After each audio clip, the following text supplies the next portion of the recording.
हमने पिछले एपिसोड में देखा था कि जिन्नू शॉन्गी से मिलने आया है और वो उसे देख के मन में कहता है, क्या किसी बच्चे को रेड पर जाने की परमिशन है? अगर कोई कम उम्र का बच्चा अवेक हो गया है तो उन पर छापेमारी पर रोक लगाने वाला कोई कायदा नहीं है। जिन्नू शॉन्गी से पूछता है कि तुम एक हाई स्कूल स्टूडेंट हो ना, क्या तुम्हारे पास रेड पर जाने का कोई एक्सपीरियंस है? जिन्नू मन में सोचता है, लेकिन ये तो एक ई रैंक हंटर है। तभी शॉन्गी जिन्नू से बोलती, क्या हुआ? मेरे टीचर ने किसी हंटर को मिलने बोला है, क्या वो आप ही हो? तभी जिन्नू उसे अपनी और जिन्ना की फोटो दिखाता है और पूछता है, क्या तुम इसकी दोस्त हो? शॉन्गी बोलती है, हाँ ये तो जिन्ना है। क्या आप जिन्ना के बड़े भाई है? मैं जिन्ना के साथ हॉस्पिटल में आई थी, लेकिन मैंने आपका चेहरा नहीं देखा। अगर आप जिन्ना के भाई है तो आप मेरे टीचर को भी जानते हो। जिन्नू बोलता है कि हमारी इतनी भी जान पहचान नहीं है। शॉन्गी बोलती है, मुझे नहीं पता कि मेरे टीचर ने आपसे क्या कहा है, लेकिन वापस स्कूल जाने का मेरा कोई भी इरादा नहीं। जिन्नू बोलता है, अच्छा है तुम एक ई रैंक हंटर हो ना, क्योंकि नॉर्मल अटैक्स मॉन्स्टर पर काम नहीं करते। तुम्हारे पास एक हथियार होना चाहिए। अगर कोई हथियार भी खरीद लिया तो वो ज़्यादा देर तक नहीं टिकेगा और तुम्हें दूसरा हथियार लेने के लिए मजबूर होना पड़ेगा। इसीलिए ई रैंक हंटर को पैसा कमाने में मुश्किल होती है। जिन्नू बोलता है, क्या तुम अपने हाथों से लड़ने का सोच रही हो? क्या तुम हंटर सिर्फ पैसा कमाने के लिए बनना चाहती हो? तभी शॉन्गी बोलती है, बस बहुत हो गया आपका लेक्चर, आप भी तो एक ई रैंक हंटर हो। जिन्नू मन में कहता है, ये बहुत जिद्दी है, पर मैं भी तो ऐसा ही था। जिन्नू बोलता है, तुम्हें चिंता करने की कोई ज़रूरत नहीं है, मैं तुम्हें क्विट करने के लिए मनाने वाला नहीं। शॉन्गी ये सुन के थोड़ा सा चौंक जाती है। जिन्नू मन में कहता है, जब तक तुम उस भयानक दुनिया को अपनी आंखों से नहीं देखती, तब तक रियलिटी को एक्सेप्ट करना मुश्किल है। शॉन्गी जिन्नू से पूछती है, तो फिर आप यहाँ किस लिए आए?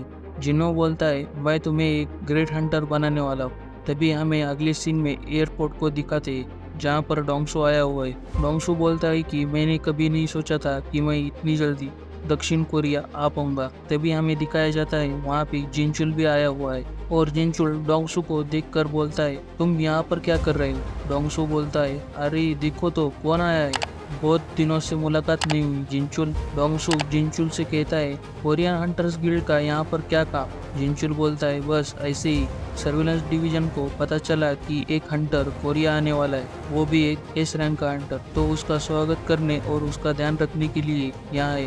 डोंगसू जिनचुल से कहता है, सर्विलेंस डिवीजन? तुम अभी भी उस बुढ़े चेयरमैन गोगोन के दाहिने हाथ के रूप में काम कर रहे हो? अगर मैं तुम्हारी जगह होता तो मैं उस बुढ़े को मार देता और मैं खुद राज करता। जिनचुल उस पर ज़्यादा ध्यान नहीं देता और बोलता है, आप यहाँ कब तक रुकने वाले? डोंगसू बोलता है, मैं कोरिया में ज़्यादा समय तक नहीं रुकूंगा, चिंता मत करो, मैं अपना काम खत्म करके वापस चला जाऊंगा। जिनचुल मन में कहता है, जो अपने देश को छोड़कर अमेरिका चला गया उसका यहाँ पे कैसा काम? जिनचुल डोंगसू से पूछता है, क्या इसमें ई रैंक हंटर जिन्नू और डी रैंक हंटर जिन्हो शामिल है? डोंगसू बोलता है, मुझे सर्विलेंस डिवीजन टीम से यही उम्मीद थी, तो तुम्हें सब मालूम है, तो क्या तुम मुझे रोकोगे?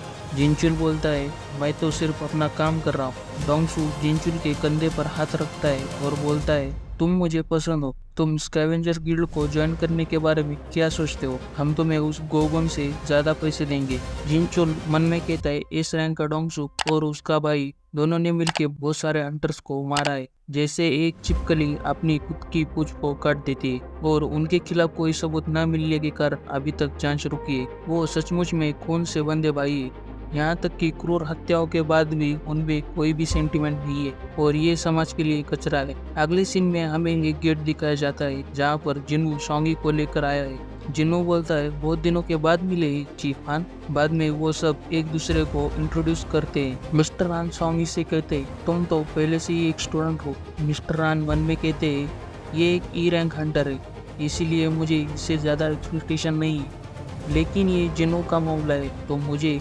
सीधे कंक्लूजन पे नहीं आना चाहिए। मिस्टर रान फिर से मन में बोलते हैं, मैं सरप्राइज हो गया जब मुझे जिन्नू का कॉल आया और मुझे लग रहा है कि वो वाइट टाइगर गिल्ड में इंटरेस्टेड है। क्योंकि ये जिन्नू की इच्छा थी, इसलिए मैंने बिना किसी हिचकिचाहट के इसे एक्सेप्ट कर लिया और वाइट टाइगर गिल्ड की ट्रेनिंग सिस्टम को देखकर उसका इंटरेस्ट भी बढ़ सकता है। मिस्टर रान बोलते हैं कि मैंने ऑलरेडी सबको एक्सप्लेन कर दिया है, इसीलिए तुम्हें चिंता करने की कोई ज़रूरत नहीं। इस जगह पर बहुत सारे गेट्स ओपन होते रहते हैं, इसीलिए यहाँ पर ज़्यादा लोग नहीं रहते। 80% लोग पहले से ही यहाँ से जा चुके हैं।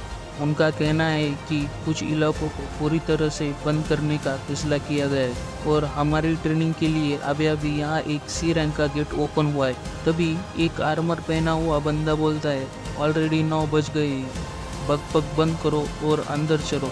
जिनो मिस्टर आन से पूछता है, ये कौन है? मिस्टर आन बोलते हैं, ये हमारा नया ए रैंक का हंटर है, लेकिन जब मैंने उसको आपके बारे में बताया तो वो थोड़ा सा नाराज हो गया है। उसका नाम किमचुल है और जैसे कि आप देख सकते हैं वो एक टैंक है। इस अटैक फोर्स में टोटल 12 लोग हैं, एक A rank Hunter, 7 B rank और 4 सी रैंक हंटर है। मिस्टर आन बोलते हैं, सी रैंक के गेट के लिए ए और बी रैंक के हंटर कुछ ज्यादा ही हो गए हैं, पर वो अभी नए हैं, इसलिए उन्हें पहले डंजन का अनुभव लेना चाहिए। जिनो बोलता है, लेकिन एक ए रैंक और 7 बी रैंक के हंटर कुछ ज्यादा ही हो गए। जिनो मन में बोलता है, ये रेड बहुत आसान हो गया, तो इससे सोंगी को कुछ भी सीखने नहीं मिले। तभी सोंगी बोलती है, हम अंदर कब जाएंगे? जीचुल जिनो से बोलता है कि अगर आप भी इसमें हिस्सा लेंगे तो ये रेड बहुत आसान हो जाएगी, तो आप दूर से ही देखो। अगले सीन में हम देखते हैं सभी गेट के अंदर जा रहे होते। तभी सोंगी जिनू से पूछती है, मिस्टर आप नहीं आ रहे हो क्या? जिनू बोलता है, हाँ मैं आ रहा हूँ तुम्हारे बाद।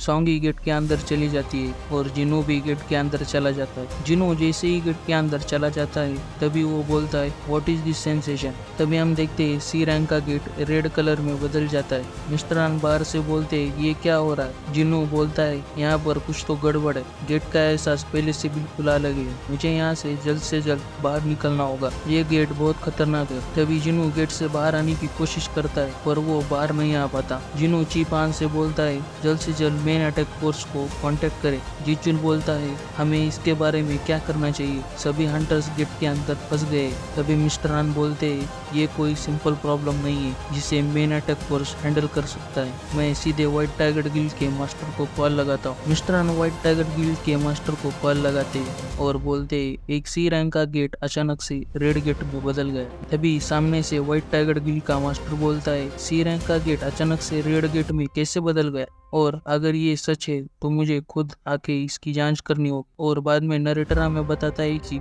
व्हाइट टाइगर गिल्ड का मास्टर एक एस रैंक का हंटर है। और यहाँ पर हमारा एपिसोड खत्म होता है। नेक्स्ट एपिसोड जल्दी आएगा, तो इस चैनल को सब्सक्राइब कर देना और मिलते हैं नेक्स्ट एपिसोड में। Bye bye.